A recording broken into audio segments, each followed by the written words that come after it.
എല്ലാവർക്കും September 13, 2022 Hindu news റിവ്യൂയിലേക്ക് സ്വാഗതം. ആദ്യത്തെ ന്യൂസ് എന്ന് പറയുന്നത് റീറ്റെയിൽ ഇൻഫ്ലേഷൻ കൂടി എന്നതാണ് news. Retail inflation resurges to 7% of the food prices mount എന്നാണ് ന്യൂസ്. അപ്പോൾ എന്താണിത്?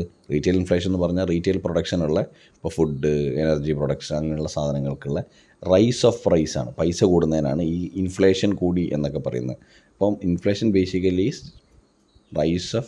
General rise of price of commodities, സാധാരണ ഉപയോഗിക്കുന്ന സാധനങ്ങളുടെ പ്രൈസ് കൂടുന്നതിനാണ് ഇൻഫ്ലേഷൻ എന്ന് പറയുക. അപ്പോൾ അത് ഓഗസ്റ്റിൽ 7%, ജൂലൈയിൽ 6.7 ആയിരുന്നു.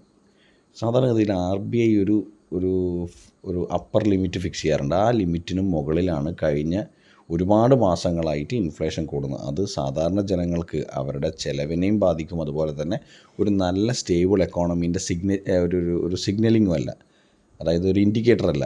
നല്ല എക്കോണമി എപ്പോഴും അത് ഒരു സെൻട്രൽ ബാങ്ക്, അതായത് ഇപ്പോൾ ഇന്ത്യേൻ്റെത് RBI ആണ്, അവർ തീരുമാനിക്കുന്ന ലിമിറ്റിനുള്ളിലുണ്ടായാൽ മാത്രമേ നമുക്ക് ഒരു സ്റ്റേബിൾ എക്കോണമി ആയിട്ട് മുമ്പോട്ട് പോകാൻ പറ്റുള്ളൂ. അതുകൊണ്ട് തന്നെ അത് ലിമിറ്റ് ചെയ്യണം എന്നുള്ളത് ഇമ്പോർട്ടൻ്റ് ആയിട്ടുള്ള കാര്യമാണ്. ഇതിപ്പോൾ ഈ ന്യൂസിൽ പറഞ്ഞ് കണ്ടില്ലേ, this is the 8th successive month that the retail inflation has stayed above the central bank's upper tolerance threshold of 6% inflation for the economy and constitutes a setback to the household spending power among the poor sections. Poor sectionsനെ, തീരെ പൈസ ഇല്ലാത്ത ഒരു ഗ്രൂപ്പിനെ വല്ലാതെ ബാധിക്കുന്ന ഒരു കാര്യമാണ് ഈ പറഞ്ഞ ഇൻഫ്ലേഷൻ എന്ന് പറയുന്നത്.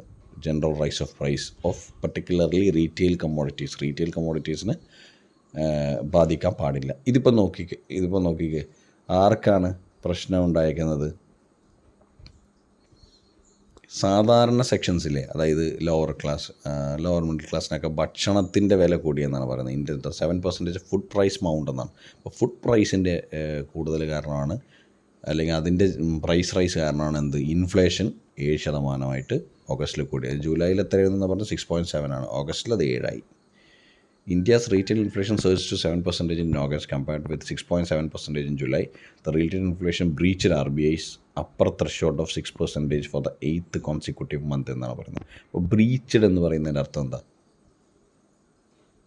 ഒന്നിക്ക് നമുക്ക് വേണമെങ്കിൽ ക്രോസ്ഡ് എന്ന് പറയാം.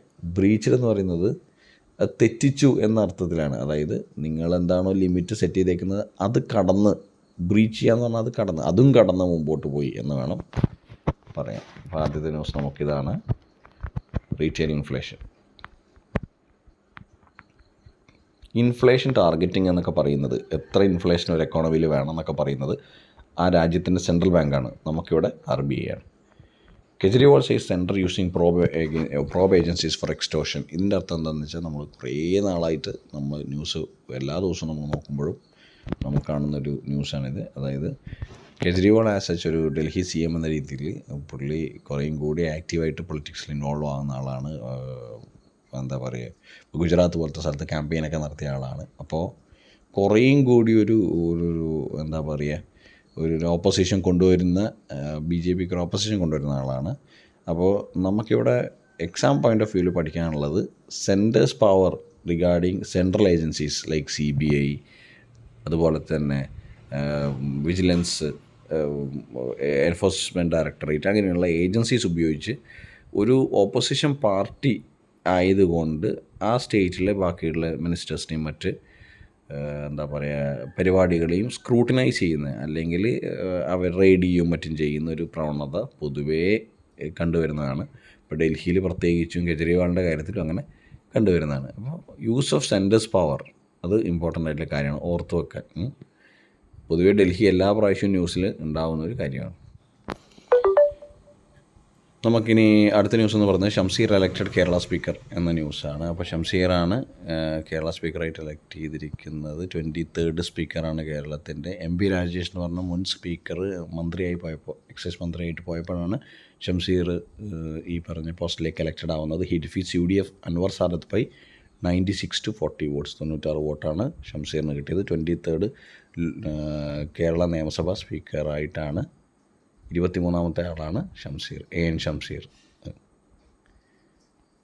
അടുത്തൊരു വളരെ ഇമ്പോർട്ടൻ്റ് ആയിട്ടുള്ള ന്യൂസാണ് action plan to address stray dog menace എന്ന് പറഞ്ഞ ന്യൂസ്. അപ്പോൾ Kerala government to move top court for permission to cull rabies affected and violence stray dogs. അപ്പോൾ ഇന്നലെ നമ്മൾ പറഞ്ഞതാണ്, വളരെ ഇമ്പോർട്ടൻ്റ് ആയിട്ടൊരു ഹൈ ലെവൽ മീറ്റിംഗ് നടക്കാൻ പോവുകയാണ്. എന്തിനെ ബേസ് ചെയ്തിട്ട് ഈ സ്ട്രേ ഡോഗ്സ്, തെരുവ് നായ്ക്കളെ ഇല്ലായ്മ ചെയ്യാൻ, അതുപോലെ തന്നെ റാബീസ് പോലുള്ള വൈറസ് പകരാതിരിക്കാൻ. അപ്പം ഇന്നലെ തന്നെ നമ്മൾ പറഞ്ഞതാണ്, ഇതിന് വേറൊരു ആംഗിളും കൂടിയുണ്ട്. കാരണം റാബീസ് വാക്സിൻ ഇന്നെഫക്റ്റീവാണ്, എഫക്റ്റീവ് അല്ല എന്ന് പറഞ്ഞ് ഒരു എന്താ പറയുക, ഒരു കാര്യം കൂടി അതിലേക്ക് പൊന്തി വന്നിട്ടുണ്ട്. അതുകൊണ്ട് തന്നെ വളരെ സീരിയസ് ആയിട്ടുള്ളൊരു കാര്യമാണ്. അപ്പോൾ അതിനെക്കുറിച്ച് കൂടുതൽ ഡിസ്കഷൻസ് നടന്നുകൊണ്ടിരിക്കുകയാണ്. അപ്പോൾ amid the spiraling number of stray dog attacks, Kerala Minister for Local Self-Government MP Rajesh Monday announced an action plan to address the issue എന്നാണ്, ഫോളോയിങ് ഹൈ ലെവൽ മീറ്റിംഗ്. അപ്പോൾ ഇന്നലെ ഇപ്പോൾ നടന്ന ഹൈ ലെവൽ മീറ്റിംഗ്, അതിന് ശേഷം ഉരുത്തിരിഞ്ഞ് വന്ന കുറച്ച് സൊല്യൂഷൻസും MP രാജേഷാണ് അത് മിനിസ്റ്ററായിട്ട് ലോക്കൽ സെൽഫ് ഗവൺമെൻറ്, അതുപോലെ തന്നെ എക്സൈസ് മിനിസ്റ്റർ MP രാജേഷാണല്ലോ. അപ്പോൾ പുള്ളിയാണ് ഈ ഹൈ ലെവൽ മീറ്റിങ്ങിൻ്റെ ചെയറായിട്ടുണ്ടായിരുന്നത്. അതിൽ നിന്ന് വന്ന കുറച്ച് കൺക്ലൂഷൻസാണ് പറയുന്നത്. അപ്പോൾ അതിൽ ഇമ്പോർട്ടൻ്റ് ആയിട്ടുള്ള കാര്യം എന്ന് പറയുന്നത്, the multi prolonged plan involves a massive vaccination drive for stray dogs, setting up of dog shelters, അതായത് ഈ തെരുവ് നായ്ക്കളെ കൺട്രോൾ ചെയ്യാൻ, അതുപോലെ തന്നെ ഓരോ പഞ്ചായത്തിലും ബ്ലോക്കിലും അവർക്ക് വേണ്ടിയുള്ള ഷെൽട്ടേഴ്സ്, അവരെ പരിപാലിക്കാനുള്ള സ്ഥലങ്ങൾ, അതുപോലെ തന്നെ ക്ലിയറിംഗ് ഓഫ് വേസ്റ്റ്. പൊതുവേ തെരുവ് നായ്ക്കൾ പെരുകുന്നതിൻ്റെ ഒരു കാരണം വെച്ചാൽ തെരുവുകളിൽ മുഴുവൻ അൺഅറ്റൻഡഡ് ആയിട്ടുള്ള വേസ്റ്റ് ഡംപ് ചെയ്തിട്ടുണ്ട്. അത് ഒഴിവാക്കാനും ഒക്കെയാണ് തീരുമാനം എന്ന് പറയുന്നത്. അപ്പോൾ വോളണ്ടിയറിങ്ങിന് വേണ്ടിയിട്ട്, അതുപോലെ തന്നെ അവരെ ബർത്ത് കൺട്രോൾ ചെയ്യാൻ, അവരുടെ നമ്പർ കുറക്കാൻ വേണ്ടി, അവർ പെറ്റ് പെരുകുന്നത് കുറക്കാൻ വേണ്ടിയിട്ടൊക്കെയുള്ള കാര്യങ്ങളാണ് അവർ ഡിസിഷൻസ് എടുത്തിരിക്കുന്നത് ഹൈ ലെവൽ മീറ്റിങ്ങിൽ. പിന്നെ the state government would also approach the Supreme Court against a High Court order which barred Kudumbashree from being part of the animal birth control program എന്നാണ് പറയുന്നത്. അപ്പോൾ ആനിമൽ ബർത്ത് കൺട്രോൾ, അപ്പോൾ ഇവരുടെ pet പെരുകുന്നത് കുറക്കാൻ വേണ്ടിയിട്ടുള്ള ഈ ബർത്ത് കൺട്രോളുമായി ബന്ധപ്പെട്ട പരിപാടികളിൽ കുടുംബശ്രീക്കാരെ ഇടപെടിപ്പിക്കരുതെന്ന് പറഞ്ഞിട്ട് ഹൈക്കോർട്ടിൻ്റെ ഒരു ഓർഡർ ഉണ്ടായിരുന്നു. അതിനെതിരെ കേരള അപ്പീൽ പോകുന്നതാണ് പറയുന്നത്. കാരണം അവരെയും കൂടി എഫക്റ്റീവായിട്ട് ഈ പരിപാടിയിൽ ഇൻവോൾവ് ചെയ്യിപ്പിക്കാനായിരിക്കും ഉദ്ദേശിക്കുന്നുണ്ടാവുക. അവരെ കൂടി എഫക്റ്റീവായിട്ട് ഇൻവോൾവ് ചെയ്യിപ്പിക്കാൻ വേണ്ടിയിട്ടായിരിക്കും സർക്കാർ ഉദ്ദേശിക്കുന്നുണ്ടാവും. അത് ഇമ്പോർട്ടൻ്റ് ആയിട്ടുള്ള ന്യൂസ് കാര്യം എന്ന് പറയുന്ന എഡിറ്റോറിയലാണ്. 3 to Tangle എന്ന് പറഞ്ഞ എഡിറ്റോറിയലാണ്. അതിൽ the Pakistan factor should not undermine India's close security ties with US എന്നാണ്. അപ്പോൾ ഇന്ത്യയും US തമ്മിലുള്ളൊരു മെയിൻ പ്രശ്നം എന്ന് പറയുന്നത് പാകിസ്ഥാനെ സഹായിക്കുന്ന രീതിയാണ്. US എപ്പോഴും പാകിസ്ഥാനെ സഹായിക്കുന്ന രീതി എന്ന് പറയുന്നത് ആംസ് ആൻഡ് എമ്യൂണിഷൻസ്, അതുപോലെ തന്നെ ഫൈറ്റർ ജെറ്റ്സൊക്കെ കൊടുത്തിട്ടാണ്. അപ്പോൾ പൊതുവേ നമ്മൾ ഇപ്പോൾ നോൺ നാറ്റോ അലിയാണ് ആര്, പാകിസ്ഥാൻ, ആരുടെ, US-ൻ്റെ. അപ്പോൾ പ്രശ്നം എന്താണെന്ന് വെച്ചാൽ, അപ്പോൾ പാകിസ്ഥാൻ ടെററിസത്തിനെ സപ്പോർട്ട് ചെയ്യുന്ന രീതിയിൽ കാര്യങ്ങൾ ചെയ്യുമെന്ന് പറയുമ്പോഴും US അതിനെതിരാണെന്ന് പറയുമ്പോഴും അവർ ഈ ടൈ അവരുടെ എപ്പോഴും സ്ട്രോങ്ങറാണ്. അതായത് പാകിസ്ഥാൻ മറ്റു പ്രശ്നങ്ങളിലൊക്കെ പെട്ടപ്പോഴൊക്കെ ഇവർ ഈ ഫൈറ്റർ ജെറ്റ്സ് മറ്റു സാധനങ്ങളൊക്കെ കൊടുക്കുന്ന ഒരു പ്രവണതയുണ്ട്. അത് ടെററിസത്തിലേക്ക് നീങ്ങും, അല്ലെങ്കിൽ അത് ലീഡ് ചെയ്യും എന്നൊക്കെ പറഞ്ഞാലും അവരത് സഹായിക്കാതിരിക്കാറില്ല. ഈ ഒരു റിഫ്റ്റ് എന്ന് പറയുന്നത് ഇന്ത്യ US സെക്യൂരിറ്റി ടൈസിനെ ബാധിക്കാൻ പാടില്ല എന്നതാണ് എഡിറ്റോറിയൽ പറഞ്ഞിരിക്കുന്നത്. India is understandably upset with the US decision to refurbish the F-16 fighter fleet of Pakistan. അപ്പോൾ F-16 ഫൈറ്റർ ജെറ്റ്സിനെ രണ്ടാമതും തിരിച്ച് റിവാമ്പ് ചെയ്ത് കൊടുക്കാം എന്ന രീതിയിൽ US പറഞ്ഞതാണ് ഇപ്പോഴത്തെ പ്രശ്നം. അപ്പോൾ പാകിസ്ഥാന് വീണ്ടും ഇത് ചെയ്തു കൊടുക്കാം എന്ന് പറഞ്ഞ സമയത്ത് ഇന്ത്യക്ക് കൺസേൺസ് ഉണ്ട്. അതിൽ ഇന്ത്യ പറഞ്ഞത് അങ്ങനെയുള്ള കാര്യങ്ങൾ ചെയ്യുന്ന സമയത്ത് ടെററിസത്തിലേക്ക് ലീഡ് ചെയ്യും എന്നതാണ്. The fleet has been the backbone of the Pakistan air force since the early 1980s and upgrade the replenished periodical. അപ്പോൾ ഒരുപാട് നാൾ മുമ്പേ F-16 ഇവരുടെ ഫ്ലീറ്റിലൊരു ഇമ്പോർട്ടൻ്റ് ആയിട്ടുള്ള ഫൈറ്റർ ജെറ്റാണ്. പക്ഷേ എന്തൊക്കെ പറഞ്ഞാലും ശരി, അങ്ങനെയുള്ള കാര്യങ്ങൾ പ്രൊമോട്ട് ചെയ്യുന്ന സമയത്ത് US ഒരു ടെററിസം ആംഗിളും കൂടി നോക്കണം എന്നതാണ് ഇന്ത്യൻ്റെ കൺസേൺ. മാത്രമല്ല ഇന്ത്യ US ടൈസിനെ അത് ബാധിക്കരുത് എന്നതാണ് എഡിറ്റോറിയൽ പറഞ്ഞിരിക്കുന്നത്. എഡിറ്റോറിയലിൽ പിന്നെ പറഞ്ഞിരിക്കുന്നത് വെൽ വൺ എന്ന് പറഞ്ഞൊരു എഡിറ്റോറിയൽ എഴുതിയിരിക്കുന്നത് Sri Lanka and Pakistan give their fans back home something to cheer about എന്നാണ്. അപ്പോൾ ഇതിൻ്റെ ഒരു ക്രക്സ് എന്ന് പറയുന്നത് വളരെ ബുദ്ധിമുട്ടിൽ പോകുന്ന 2 രാജ്യങ്ങളാണ് ഇപ്പോൾ ശ്രീലങ്കയും അതുപോലെ തന്നെ പാകിസ്ഥാനും. കാരണം പാകിസ്ഥാനിൽ ഫ്ലഡ്സ് വന്നിട്ട് ഭയങ്കര ബുദ്ധിമുട്ടായിരുന്നു. അതുപോലെ തന്നെ ശ്രീലങ്കയ്ക്ക് ഇപ്പോൾ എക്കോണമിക്കലി സാമ്പത്തികമായിട്ട് വളരെയധികം തകർച്ചയിൽ മുമ്പോട്ട് പോകുന്ന ഒരു രാജ്യമാണ്.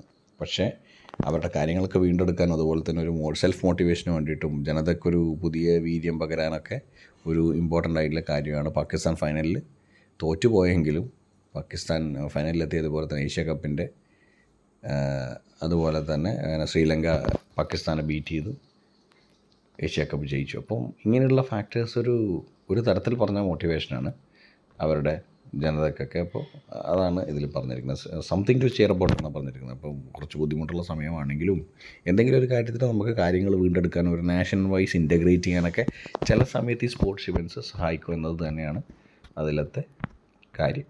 ക്രക്സ് എന്ന് പറയുന്നത് അതാണ്.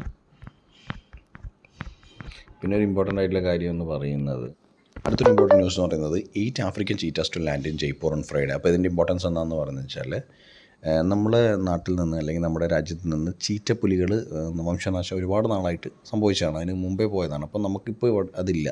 അതിന് റീഇൻട്രൊഡ്യൂസ് ചെയ്യുന്നൊരു പ്രോജക്റ്റാണിത്. അപ്പോൾ നമീബിയയിൽ നിന്നാണ് 8 ആഫ്രിക്കൻ ചീറ്റാസിനെ ഇങ്ങോട്ടേക്ക് കൊണ്ടുവരുന്നത്. അപ്പോൾ ഏതാണ് നാഷണൽ പാർക്ക് സെലക്ട് ചെയ്തേക്കുന്നത്? കുനോ നാഷണൽ പാർക്ക് ഇൻ മധ്യപ്രദേശാണ് സെലക്ട് ചെയ്തേക്കുന്നത്. അപ്പോൾ ഇത് എപ്പോഴാണെന്ന് അറിയൂ ഇതിനെ തുറന്നു വിടുന്നത്? പ്രധാനമന്ത്രിയുടെ ബർത്ത്ഡേൻ്റെ അന്ന്, പിറന്നാളിൻ്റെ അന്നാണത് അതിനെ പുറത്ത് വിടുന്നത്. അപ്പോൾ ആദ്യം അതിനെ ക്വാറൻറ്റൈനിൽ വെക്കും, അതിന് ശേഷം മാത്രമേ പുറത്തേക്ക് വിടുള്ളൂ. അപ്പോൾ ഒരു ഇമ്പോർട്ടൻ്റ് ആയിട്ടുള്ള കാര്യം. September 7 is Mr. Modi's birthday and the release of the cheetahs are time to mark the celebrations, Madhya Pradesh chief minister Shivraj Chouhan said last month. അപ്പോൾ ഈ പറഞ്ഞ ചീറ്റാസ് എവിടെയാണ് വരുന്നത്? Kuno national park, Madhya Pradesh. അത് ഇമ്പോർട്ടൻ്റ് ആണ്. 8 African cheetahs are coming to Kuno national park എന്നത് important ആയിട്ടുള്ള കാര്യമാണ്. ഇറ്റ് ഈസ് കമ്മിങ് ഫ്രം നമീബിയയിലാണ്. So BDS course to be revamped with semester based system. അപ്പോൾ റിവാംപ്ഡിൻ്റെ അർത്ഥം എന്താ? റീജുവിനേറ്റ് ചെയ്യുക അല്ലെങ്കിൽ മോഡിഫൈ ചെയ്യുക എന്നാണ് അർത്ഥം. കുറേയും കൂടി ഉഷാറാക്കുക എന്നുള്ളതാണ് അർത്ഥം. അപ്പോൾ റിവാംപ് ചെയ്യുക എന്ന് പറഞ്ഞാൽ മോഡിഫൈ ചെയ്യുക വിത്ത് സെമസ്റ്റർ ബേസ്ഡ് സിസ്റ്റം. ഇപ്പോൾ ഇയർലി ആണെങ്കിൽ സെമസ്റ്റർ വൈസ് ആക്കുകയാണെന്ന് പറയുന്നത്. അതുപോലെ തന്നെ കോഴ്സ് ഡ്യൂറേഷൻ 6 മാസമായിട്ട് വീണ്ടും കൂടും. അതായത് 4.5 വർഷമാണ് ഇപ്പോൾ ഉള്ളതെങ്കിൽ 5 വർഷമായിട്ട് 6 മാസത്തേക്ക് കൂടി കൂടും, എക്സ്റ്റെൻഡ് ആവും എന്നാണ് പറയുന്നത്. At least 9 elective subjects mandatory, 9 elective subjects mandatory ആക്കുമെന്നാണ് പറയുന്നത്. വെരി ന്യൂസ് എന്ന് പറയുന്നത് Ukraine claims more territorial gains എന്നാണ്. ഇപ്പോൾ റഷ്യയും ഉക്രൈനും തമ്മിലുള്ള വാർ നമുക്കറിയാം. അപ്പോൾ ഉക്രൈൻ കുറേയും കൂടെ കൂടുതൽ മുമ്പോട്ട് പോവുകയാണ് എന്നാണ് പറയുന്നത്. അതായത് റീക്ലെയിം ചെയ്യുകയാണ്. റഷ്യ പണ്ട് പിടിച്ചെടുത്ത സ്ഥലങ്ങളൊക്കെ കുറേയും കൂടെ കൂടുതൽ എന്താ പറയുക, എഫക്റ്റീവായിട്ട് ഉക്രൈൻ തിരിച്ച് റഷ്യൻ ട്രൂപ്സിനെ പുഷ് ചെയ്യുകയാണ് ചെയ്യുന്നതെന്നാണ് പറഞ്ഞത്. അവർ ചെറുത്തുനിൽപ്പ് അത്യാവശ്യം നല്ല രീതിയിൽ മുമ്പോട്ട് പോകുന്നു എന്നാണ് ആ ന്യൂസ് പറയുന്നത്. King Charles addresses the parliament. അപ്പോൾ കിങ് ചാൾസ് 3 മൊണാർക്കായിട്ട്, ബ്രിട്ടീഷ് മൊണാർക്കായിട്ട്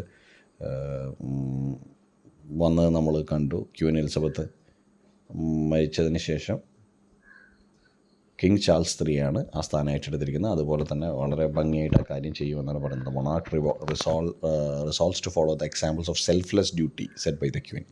ക്വീൻ ഏത് രീതിയിലാണോ ആത്മാർത്ഥമായി വളരെ നന്നായി ആ കാര്യം ചെയ്തത്, അതുപോലെ തന്നെ ഞാനും അത് അഡ്രസ്സ് ചെയ്യുമെന്നാണ് കിങ് ചാൾസ് 3 പറയുന്നത്.